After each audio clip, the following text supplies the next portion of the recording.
One of the biggest names in the entertainment industry has once again stepped down after accusations of rape, assault, and human trafficking. Janel Grant, a former staffer in WWE's legal and talent departments, has filed a lawsuit in U.S. District Court against World Wrestling Entertainment, more commonly known as WWE, Vince McMahon, the founder of WWE and executive chairman, and John Laurinaitis, a retired wrestler and head of the talent relations department for WWE. This was filed in Connecticut because McMahon and Grant are both Connecticut citizens, and Connecticut is where WWE headquarters is based. Now, first, let me tell you, before we even get into this lawsuit, a couple things. We are mentioning her name, Janel Grant, because she has chosen to be publicly identified. That's number one. Number two, this lawsuit includes very sexually explicit text messages and descriptions that we cannot show you here. We just will not do it. But what we are going to do is break down some of the most disturbing allegations as best as we can. So to start, there is a line at the beginning of this complaint that I thought was very interesting. It says, quote, "Miss Grant is filing this lawsuit not just to address her own suffering, but also to act for those who are afraid to speak out." I find that interesting because, as we have seen sometimes, when a high-profile person is accused by one person, then others will come out too. One person's claims gets the ball rolling. Sometimes they aren't comfortable coming forward immediately. But just to let you know that Vince McMahon, he has already been accused by prior employees of trying to cover up their relationship. So some of this is not new. Having said that, when we get into the details of this, it's kind of unthinkable. But according to the lawsuit, Grant met Mr. McMahon in 2019 when they lived in the same building. Grant's attorneys say that she had been the full-time caregiver for her parents, who both died, and that the family home was lost in the parents' bankruptcy. The complaint explains that she was in a really low place in her life. Well, after being introduced to McMahon, he befriended her, showed her a lot of attention, allegedly offered her a role with WWE, told her that he would help her life. Although what that role would be wasn't entirely clear in the beginning, and that seems to be something that McMahon allegedly took advantage of. You see, from the beginning, Grant alleges that McMahon would greet her in his underwear, his condo, pull her close to him, tell him intimate details about his personal life. Now, Grant says eventually she was coerced into a sexual relationship with McMahon in exchange for a new role at WWE called Administrator Coordinator in the legal department. Now, while she started there, McMahon eventually transferred her to the Talent Relations Department, headed up by John Laurinaitis, again, a co-defendant in this case, a former wrestler. But despite Grant's alleged pleas to end this essentially quid pro quo sexual relationship with McMahon, it did not, and according to Grant, it only got worse. First, Grant says that McMahon would share sexually explicit photos and videos of her with men both inside and outside of the company, including TV production teams, executives, producers, crew, even a world-famous athlete looking to sign with the WWE. This person is not identified in the lawsuit. We'll talk a little bit about this later on. Then McMahon is accused of recruiting individuals to have sex with Grant or participate in threesomes. He also allegedly directed her to have sex with Mr. Laurinaitis, who's again named in the lawsuit. She was expected to perform sex acts at WWE headquarters before, during, and after work hours. To give you an example of what we're talking about here and what she was allegedly subjected to, the lawsuit says that on May 9th, 2020, McMahon activated in Grant's head during a threesome, commanded her to continue the sexual encounter with the third person referred to as McMahon's friend. We later learned that that third person was McMahon's therapist. Just going back to that other allegation about McMahon and Laurinaitis having sexual contact with her at the office at WWE headquarters, this was allegedly despite her begging them to stop, and each held her down as the assaults happened. They allegedly said to her, "No means yes." Truly horrific stuff when you think about it.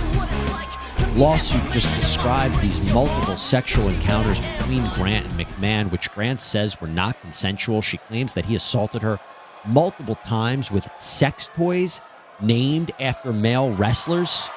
According to the lawsuit, quote, "In addition to her panic attacks, Ms. Grant began experiencing increasingly severe physical, mental, and emotional symptoms, including sleep disruption, dizziness, exhaustion, rashes, weight loss, hair loss, and migraines.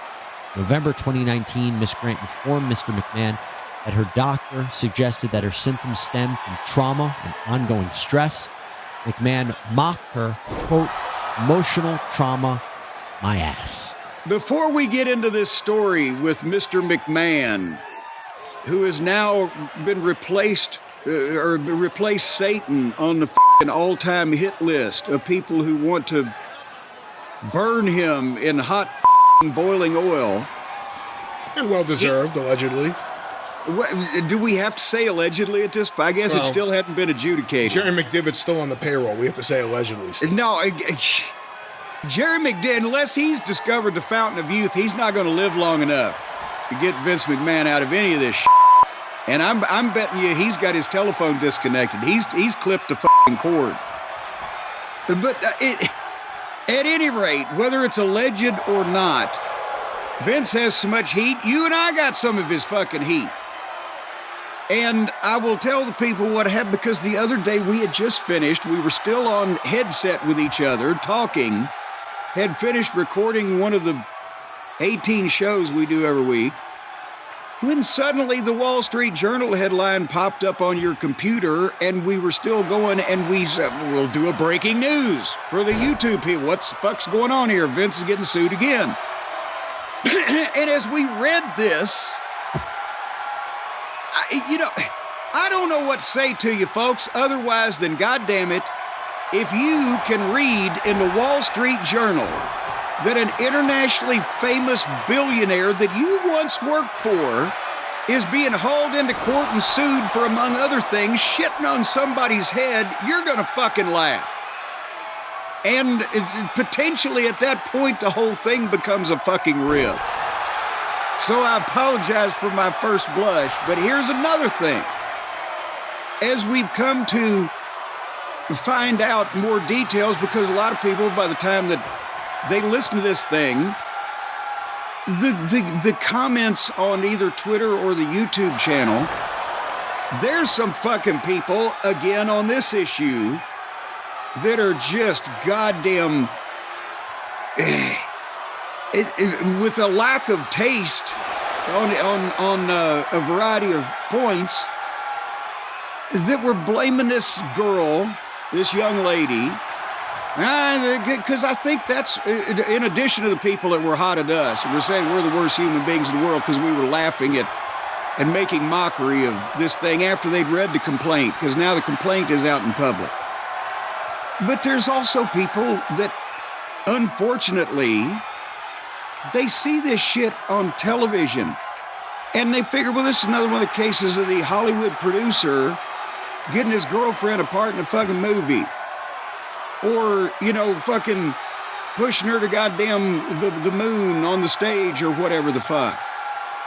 Or some kind of business arrangement gone wrong. And most normal people that live, even you and me that are not normal but live somewhat rational fucking lives and don't deal with tens and hundreds of millions of dollars, and they see shit on TV about NDAs and hush money payoffs and millions of dollar payments going on and fucking BMWs being bandied about, and they think, well, everybody's full of shit. Fuck all these people. And because of what happened last year, Vince was outed with the hush money payments and all that shit. What a lot of people are talking about is Triple H's answer, and he was asked a few times. We'll play the audio in a moment. Now, Tony Khan recently experienced something like this because of the rumors swirling around Chris Jericho and the non-answers being given. Really, it started that night with the non-answers. He was asked several times in between Tiger Beat questions about it, and one time dressed in a funny manner, but he didn't answer anything, didn't say anything, didn't shut it down. What degree of knowledge of the current accusations against him did you guys have at the time, and how does the situation affect WWE's relationship with partners going forward? Let me stop right there. How about that for a question? Boom! Yeah, so I'm going to do exactly what you would expect me to do here. Look, we just had an amazing week. I just said it, 10-year, $5 billion Netflix deal. Rock joining our board. We just sold out the Royal Rumble, put 48,000 people in the Tropicana Field. I choose to focus on the positive. And yes, there's a negative, but I want to focus on that and just keep it to that. Oh! That's the end of that. Very reminiscent of Mark McGuire when he was questioned about Comment steroids. 420. Subscribe or die.